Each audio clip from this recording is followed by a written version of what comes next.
कमरे में जाने के लिए उठ गया। कमरे में मैंने देखा अतुल जमीन पर केवल तकिया लगाए लेटा है। मुझे कुछ आश्चर्य हुआ, क्योंकि अभी इतनी गर्मी नहीं पड़ी थी कि फर्श पर सोया जाए। कमरे में अंधकार था और अतुल भी चुपचाप लेटा था। मुझे लगा वह थककर सो गया है।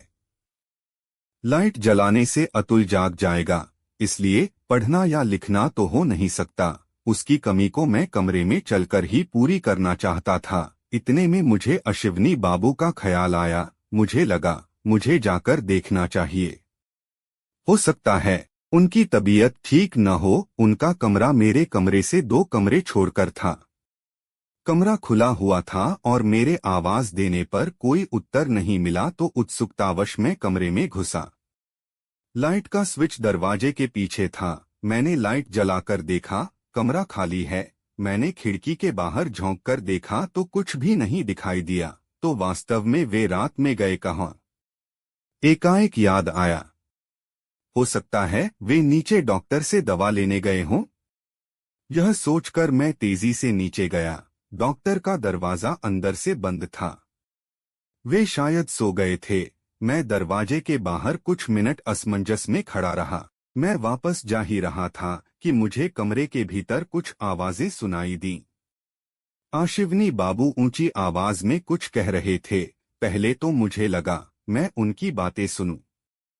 फिर अपने नियंत्रण करके सोचा, अश्विनी बाबू शायद अपनी बीमारी डॉक्टर को बता रहे हैं। मुझे नहीं सुनना चाहिए और मैं चुपचाप सीढ़ी चढ़कर अपने कमरे में आ गया। देखा अतुल ज्यों की ज्यों वैसे ही फर्श पर लेटा है। मेरे अंदर आते ही उसने गर्दन उठाकर मुझसे पूछा, अश्विनी बाबू अपने कमरे में नहीं हैं, है न?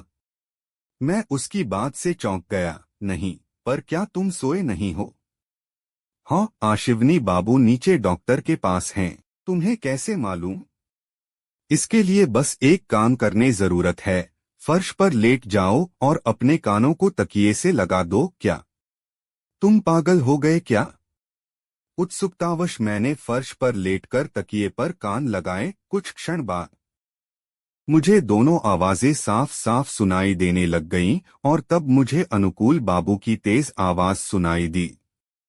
वे कह रहे थे, लगता है आप उत्सुकता में ज्यादा व्याकुल हो गए हैं।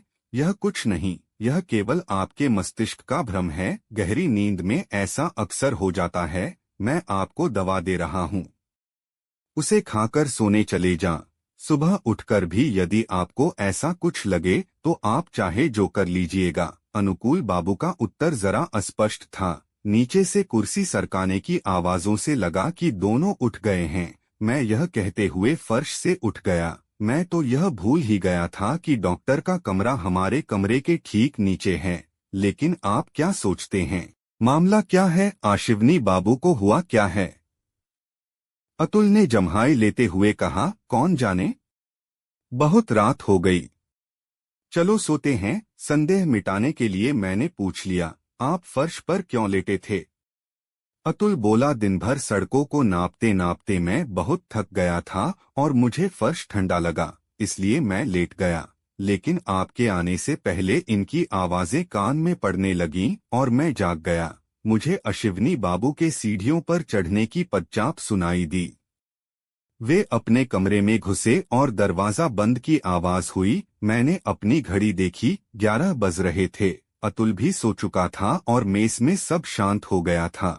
मैं लेट हुए अश्विनी बाबू के बारे में सोचना रहा और कुछ देर बाद सो गया। सुबह होते ही अतुल ने मुझे जगाया।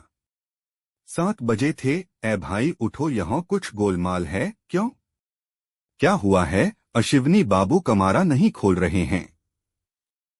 वे आवाज देने पर उत्तर भी नहीं दे रहे हैं। क्या हुआ है उन्हें? कोई नहीं जानता, आओ चलकर देखें। और तेजी से वह कमरे से निकल गया। मैं उसके पीछे पीछे गया तो सभी अश्विनी बाबू के सामने एकत्र थे। जोर जोर की आवाजों में तरह तरह के अनुसार लगाए जा रहे थे और दरवाजा पीटा जा रहा था। अनुकूल बाबू भी नीचे से गए थे। सबको लोग बहुत उत्सुक दिखाई दे रहे थे। क्योंकि अशिवनी बाबू को इतनी देर तक सोने की आदत नहीं थी, और यदि सो रहे थे तो क्या दरवाजे को इतना बड़बड़ाने पर भी उनकी नींद नहीं खुली थी। अतुल ने अनुकूल बाबू के पास जाकर कहा, देखिए, हम लोग दरवाजा तोड़ देते हैं, मुझे दाल में कुछ काला दिखाई दे रहा है। अनुकूल बाबू ने हाँ में हाँ मिलाते हुए कहा, हाँ हाँ, और कोई चारा नहीं है, संभव है वे बेहोश हों, अन्यथा क्यों नहीं उत्तर दे रहे। हमें अधिक देर नहीं करनी चाहिए, कृपया सब मिलकर दरवाजा तोड़ डालिए। दरवाजा लकड़ी का था, मोटाई लगभग 1.5 इंच रही होगी और उसमें येल ताला लगा था। लेकिन जब अतुल के साथ साथ कई लोगों ने जोर का धक्का मारा तो ब्रिटिश ताला एक आवाज के साथ दरवाजे के साथ टूटकर गिर गया। दरवाजा गिरते ही जो दृश्य हमारे सामने, उसे देखकर भय और दहशत से हमारी सांसें थम गईं। अशिवनी बाबू कमरे के अंदर पीठ के बल लेटे हुए थे।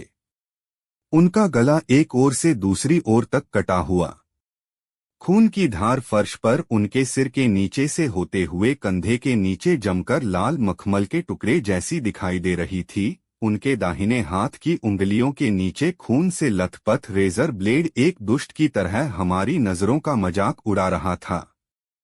हम सब जड़ गए, जैसे उसी स्थान पर खड़े रह गए। उसके बाद अतुल बाबू और अनुकूल बाबू दोनों ने एक साथ कमरे में प्रवेश किया। अनुकूल बाबू ने घृणा मिश्रित चिंता से लाश को देखा और उखड़ी आवाज में बड़बड़ाए, ओ बाबा, क्या भयानक। अशिवनी बाबू ने अपना जीवन अपने आप ही ले लिया। लेकिन अतुल की दृष्टि लाश पर नहीं थी, उसकी नजर कमरे की प्रत्येक वस्तु और कमरे के हरेक कोने पर तेज कटार की तरह घूम रही थी। उसने पहले चारपाई को देखा, सड़क पर खुलने वाली खिड़की से योंक कर देखा और हम लोगों के पास आकर धीरे से कहा, आत्महत्या नहीं, हत्या है, एक जघन्य हत्या है। मैं पुलिस को बताने जा रहा हूँ, कृपया कोई भी चीज को हाथ न लगाए। अनुकूल बाबू बोले, क्या बात कर रहे हैं अतुल बाबू, हत्या? लेकिन दरवाजा तो अंदर से बंद, और फिर वह देखिए, उन्होंने खून से लथपथ हथियार की ओर इशारा किया।